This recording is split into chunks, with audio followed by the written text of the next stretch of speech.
Hello friends, എല്ലാവർക്കും നമസ്കാരം. നിങ്ങളേവരും കാത്തിരിക്കുന്ന രേവതിയുടെയും സച്ചിയുടെയും ഇന്നത്തെ വിശേഷത്തിലേക്ക് എല്ലാ കൂട്ടുകാർക്കും സ്വാഗതം. എല്ലാവർക്കും നല്ലൊരു ദിവസം ആശംസിച്ചുകൊണ്ട് തന്നെ നമുക്ക് ഇന്നത്തെ വിശേഷത്തിലേക്ക് കിടക്കാം. അതിനു മുമ്പായിട്ട് ആരെങ്കിലും നമ്മുടെ ചാനൽ ആദ്യമായിട്ട് കാണുന്നുണ്ടെങ്കിൽ ഒന്ന് സബ്സ്ക്രൈബ് ചെയ്തു വെച്ചോളൂ.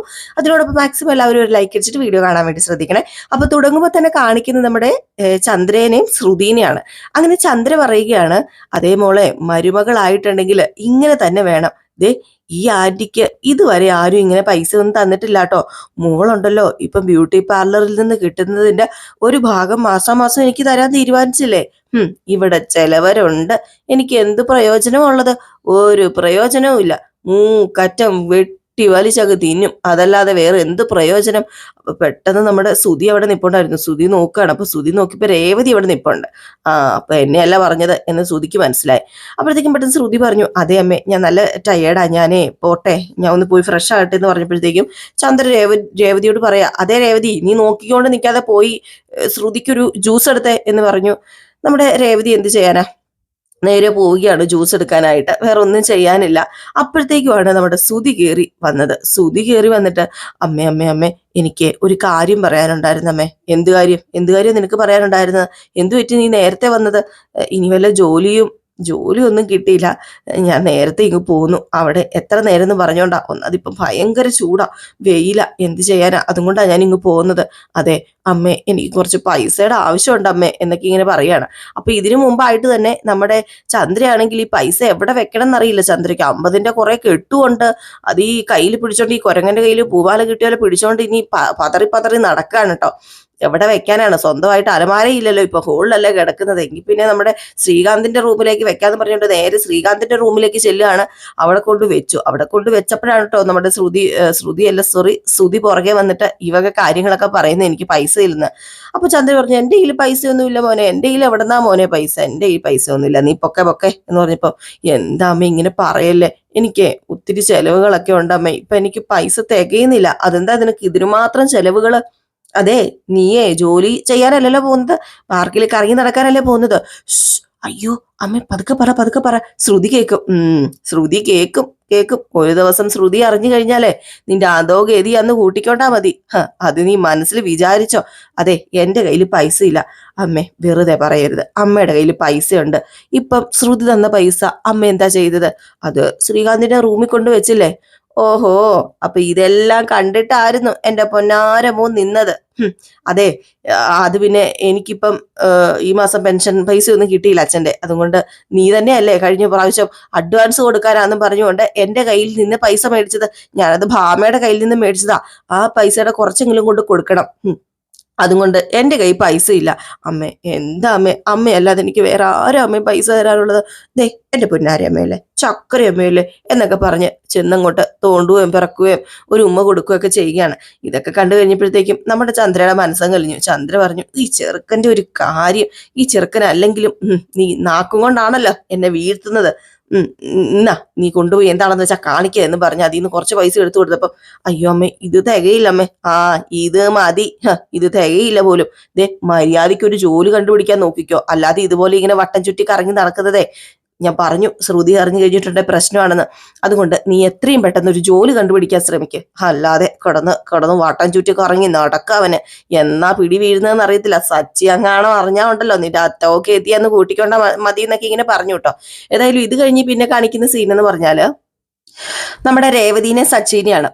അങ്ങനെ നമ്മുടെ സച്ചി കയറി വന്ന ഉടനെ നമ്മുടെ രേവതി പറഞ്ഞു, അതെ, എനിക്ക് സച്ചേട്ടനോട് ഒരു കാര്യം പറയാനുണ്ട്. എന്ത് കാര്യം? അത് പിന്നെ ശ്രുതി ഇന്നെ അമ്മയ്ക്ക് ഒരു 5000 രൂപ കൊടുത്തു. അത് പിന്നെ വീട്ടു ചെലവിനുള്ള പൈസ ആയിരിക്കും.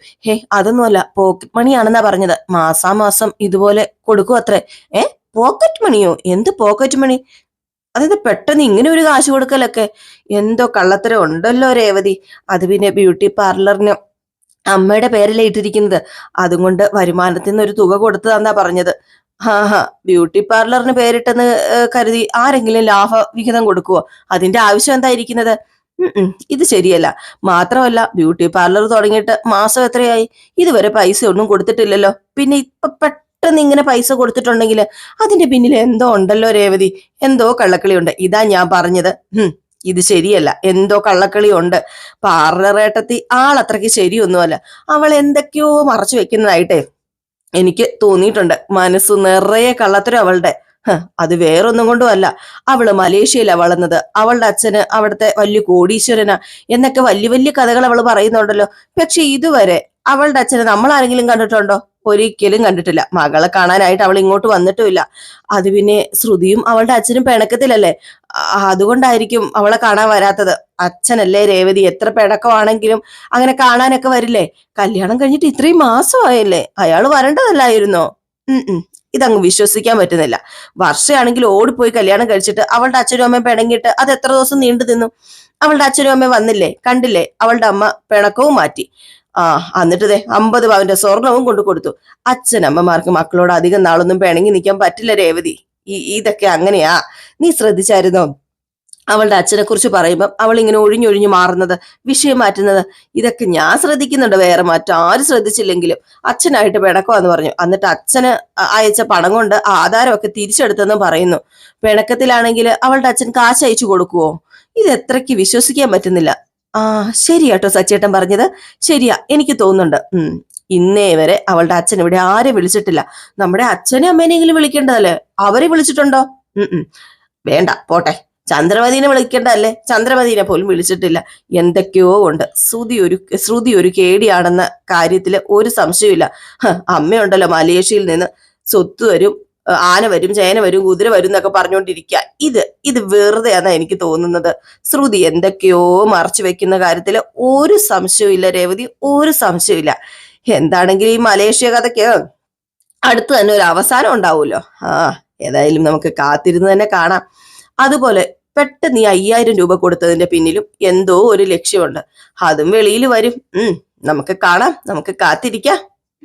പിന്നെ കാണിക്കുന്ന നമ്മുടെ ചന്ദ്രനെ കേട്ടോ. ചന്ദ്ര അങ്ങോട്ടും ഇങ്ങോട്ടും ഒക്കെ നടക്കുവാണ് രാത്രി ഉറങ്ങാതെ. അപ്പൊ രവീന്ദ്രൻ പെട്ടെന്ന് നിനക്ക് എന്താ പറ്റിയത്, നീ എന്താ ഇങ്ങനെ നടക്കുന്നത്? അത് പിന്നെ എനിക്ക് ബാത്റൂമിൽ പോണം. അതിന് പോയിട്ട് വാ. അതിന് ഹാളിൽ ബാത്റൂം ഉണ്ടോ? റൂമിലല്ലേ ഉള്ളൂ. അത് നിനക്ക് ഉറങ്ങാൻ കിടക്കുന്നതിന് മുമ്പ് പോയിട്ട് വരണ്ടേ? പിന്നെ ഇത് ബസ് വല്ലതും ആണോ ടൈം നോക്കിയിട്ട് വരാന്? എനിക്ക് വയ്യ രവിയേട്ടാ. ഇതിന് നേരവും കാലം ഒന്നുമില്ല രവിയേട്ടാ. വീട് വെക്കുമ്പോഴേ ഞാൻ പറഞ്ഞതാട്ടോ, ഹാളില് ഒരു ബാത്റൂം വേണമെന്ന്. എന്നിട്ട് നിങ്ങളത് ചെയ്തോ? എന്റെ പൊന്നു ചന്ദ്ര, അന്ന് നമുക്കറിയില്ലായിരുന്നല്ലോ ഇവിടെ കിടക്കേണ്ടി വരുമെന്ന്. എന്റെ പൊന്നു രവിയേട്ട, എനിക്ക് പെട്ടെന്ന് പോണം, അല്ലേ ശരിയാവൂലാട്ടോ, പെട്ടെന്ന് പോണം. ഇതാ ഞാൻ പറഞ്ഞത്, കിടക്കുന്നതിന് മുമ്പ് അധികം വെള്ളം കുടിക്കരുതെന്ന്.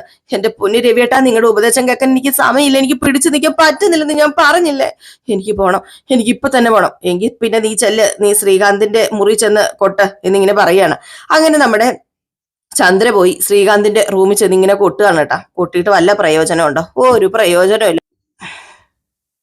കൊട്ടിയിട്ട് വല്ല പ്രയോജനമുണ്ടോ? 2-3 കൊട്ടിയിട്ട് നമ്മുടെ ശ്രീകാന്ത് തുറക്കുന്നില്ല കേട്ടോ. കുറേ കൊട്ടി തുറക്കുന്നേ ഇല്ല. അപ്പോഴത്തേക്കും രവീന്ദ്രൻ പറഞ്ഞു, എങ്കിൽ പിന്നെ നീ ഒരു കാര്യം ചെയ്യുക, അതേ ശ്രുതിയുടെയും വാതിലിൽ പോയി കൊട്ട് എന്ന് പറഞ്ഞു. എടാ, അങ്ങനെ നമ്മുടെ ശ്രീകാന്തിന്റെ വാതിൽ ചെന്ന് കൂട്ടിക്കഴിഞ്ഞിട്ട് ഒരു പ്രയോജനവും ഇല്ല. 3-4 കൊട്ടിയിട്ട് അവര് വാതിൽ തുറക്കുന്നില്ല. ഇത് കഴിഞ്ഞപ്പോഴത്തേക്ക് രവീന്ദ്രൻ പറഞ്ഞു, നീ ഒരു കാര്യം ചെയ്യുക, ശ്രുതിയുടെ റൂമിൽ ചെന്ന് കൊട്ടാൻ പറഞ്ഞു. എടാ സുധി എന്ന് പറഞ്ഞുകൊണ്ട് അവിടെയും ചെന്ന് കുറെ കൊട്ടുകെട്ടി. എണീക്കുന്നില്ല. അപ്പോഴാണ് ചന്ദ്ര പറഞ്ഞത്, എങ്കിൽ പിന്നെ സച്ചിയുടെ രേവതിയുടെ റൂമില് വേണ്ട, ഇപ്പൊ സച്ചി വന്ന് കിടന്നതല്ലേ ഉള്ളൂ, അവൻ ടയേർഡായിട്ടാ വന്ന് കിടന്നത്, അവന് രാത്രി ഓട്ടം ഉള്ളായിരുന്നോ? വേണ്ട, നീ വെറുതെ അവരെ വിളിച്ചെണീപ്പിക്കണ്ട. പിന്നെ ഞാൻ എന്താ ചെയ്യേണ്ട മനുഷ്യ, എനിക്കിപ്പൊ തന്നെ ടോയ്ലറ്റിൽ പോണം. അത് പിന്നെ വാ, ഞാൻ നിനക്ക് പരിഹാരം ഉണ്ടാക്കി തരാം. താഴെ ഉണ്ടല്ലോ, നമുക്ക് ടോയ്ലറ്റ് ഉണ്ടല്ലോ, പുറത്ത് പോകാം.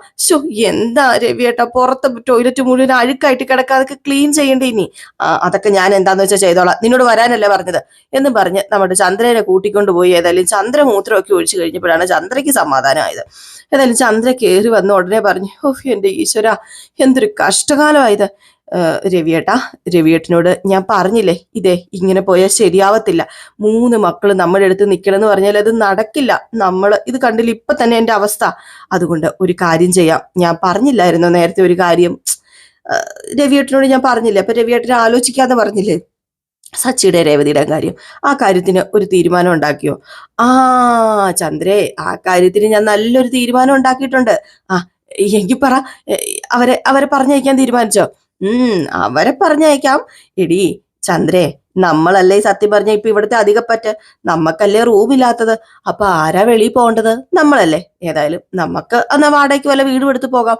അയ്യോ, രവിയേട്ടാ അത് പിന്നെ വാടകയ്ക്ക് വീടൊക്കെ എടുത്ത് പോവാന്ന് പറഞ്ഞാല് എങ്കിൽ പിന്നെ വാടകയ്ക്ക് വീടെടുത്ത് പോകണ്ട, നമ്മൾക്ക് തന്നെ ഒരു വാടക വീടുണ്ടല്ലോ, ആ വാടക വീട്ടിൽ പോയി നമുക്കങ്ങ് താമസിക്കാം. അതൊന്നും ശരിയാവത്തില്ല. അവര് വാടക തരുന്നതും കൊണ്ടല്ലേ നമ്മൾ ജീവിച്ചു പോകുന്നത്. ഹേയ്, അപ്പൊ വാടക കിട്ടാതെ വരുമ്പോഴത്തേക്കും അത് ശരിയാവത്തൊന്നുമില്ല. ആ എങ്കിൽ പിന്നെ മോൾ ഒരു കാര്യം ചെയ്യ, ഇപ്പൊ തൽക്കാലം അതൊക്കെ അവിടെ അങ്ങ് മാറ്റി വെച്ചേരെ. സച്ചി രേവതി ഈ വീടിന് വെളിയിൽ പോകാൻ പോകുന്നില്ല. എടി ചന്ദ്രേ, നിനക്ക് 3 മക്കളല്ലേ, നീ ഒരു കാര്യം ചെയ്യ, ശ്രുതിനെ ഒന്നെങ്കിൽ വീട്ടിൽ നിന്ന് ഇറക്കിയിട്. അവരെ വേറെ താമസിപ്പിക്കുക. അതൊക്കെ പോട്ടെ. അല്ലെങ്കിൽ പിന്നെ നമ്മുടെ വർഷേനെയും ശ്രീകാന്തിനെയും വേറെ താമസിപ്പിക്കുക. നിനക്ക് ഇപ്പൊ സച്ചിനെയും രേവതിനെയും തന്നെ വേറെ താമസിപ്പിക്കേണ്ട കാര്യമുണ്ടോ? അതുകൊണ്ട് ഞാൻ പറയാ, ഒരിക്കലും സച്ചി രേവതി ഈ വീട് വിട്ട് പോകാൻ പോകുന്നില്ല. അവൻ ഇന്നും ഈ വീട്ടിൽ തന്നെ കാണും. ഇനി വല്ലതും നിനക്ക് പറയാനുണ്ടോ? ദേ ഞാൻ കിടന്നുറങ്ങുക എന്ന് പറഞ്ഞുകൊണ്ട് നമ്മുടെ രവീന്ദ്രൻ കിടന്നുറങ്ങാൻ തുടങ്ങി. നമ്മുടെ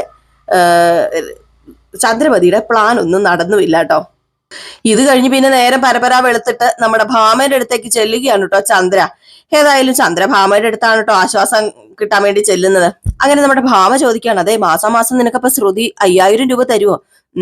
തരുന്നാ പറഞ്ഞത്. ഇതിനൊക്കെ നീ എന്നോടാ ചന്ദ്രയെ കടപ്പെട്ടിരിക്കേണ്ടത്. ഞാൻ കാരണമല്ലേ ശ്രുതി നിന്റെ മരുമോളായത്. ശ്രുതിയെയും വർഷേനെയും കൊണ്ട് എനിക്ക് നല്ലത് മാത്രമേ വരത്തുള്ളൂ. രേവതിയെ പ്രശ്നം, അവളാ പ്രശ്നക്കാരി. അവളെ ഓർക്കുമ്പോ തന്നെ എന്റെ വയറ് എരിഞ്ഞു കേറുവാ. ഭാമെ, ബസ് ഓടിക്കുന്ന ജോലി കൊണ്ട് ദേ എന്റെ രവിയേട്ടൻ കൂടുതലൊന്നും സമ്പാദിച്ചിട്ടില്ല. അദ്ദേഹം നേരത്തെ ആ ജോലി ഒഴിവാക്കിയിരുന്നെങ്കിലേ രേവതി എന്റെ വീട്ടിൽ വരില്ലായിരുന്നു. അവളുടെ അച്ഛൻ ആ വീട്ടില് ആ ബസിന്റെ മുമ്പിൽ വീണ് മരിച്ചത് കൊണ്ടാ അവൾ എന്റെ തലയിലായത്. അല്ല, നീയല്ലേ അവളെ പുറത്താക്കാൻ വഴിയുണ്ടെന്ന് പറഞ്ഞത്, എന്നിട്ടൊന്നും നടന്നില്ല ചന്ദ്രേ. രാവിലെ മുതൽ രാത്രി വരെ വിശ്രമമില്ലാതെ ഞാൻ അവളെ കൊണ്ട് ജോലി ചെയ്യിപ്പിച്ചു. സഹിക്കാൻ കഴിയാതെ അവള് വീട് വിട്ടു പോകുന്ന ഞാൻ കരുതിയത്. പക്ഷെ അവള് ഒരു കൂസലും ഇല്ലാതെ എല്ലാ ജോലിയും ചെയ്തു. അല്ല, രേവതി എന്താ മറ്റു 2 മരുമക്കളെ പോലെ അച്ഛന്റെ കാശുകൊണ്ട് തിന്ന് ജീവിച്ചവളാണോ? അല്ലല്ലോ. അവളെ ഒറ്റയ്ക്ക് ജീവിച്ചതാ. ചെറുപ്പം മുതലേ പൂ കെട്ടി വിറ്റിട്ട് സ്വന്തം കാലിൽ നിൽക്കുന്നവളാ. അപ്പൊ പിന്നെന്താ മറ്റേ 2 പേരും വാടകക്കാലിലാണോ നിൽക്കുന്നത്? അല്ല, ഞാൻ അതല്ല പറഞ്ഞ, ജോലി ചെയ്യാൻ മടിയില്ലെന്നാ ചന്ദ്ര ഉദ്ദേശിച്ചത്. അവളെ ജോലി ചെയ്യിപ്പിച്ച് വരട്ടാന്ന് വെച്ചാലേ അതൊന്നും നടക്കാൻ പോകുന്നില്ല ചന്ദ്രേ. അതെനിക്ക് മനസ്സിലായി. അതുകൊണ്ട് ഞാൻ ഈ വിഷയം രവിയേട്ടനോട് സൂചിപ്പിച്ചു. അപ്പം എന്തു പറഞ്ഞു? വേറൊന്നും അല്ല പറഞ്ഞത്, സച്ചിനെ രവിതിനെ വേറെ വീട്ടിൽ താമസിപ്പിക്കാന്നൊക്കെ പറഞ്ഞു. എന്നിട്ട് രവിയേട്ടൻ സമ്മതിച്ചോ? 3 മക്കളും ഭാര്യമാർക്കൊപ്പം വീട്ടിൽ താമസിക്കട്ടെ, നമുക്ക് 2 പേർക്ക് മാറി താമസിക്കാന്നാ പറഞ്ഞത്.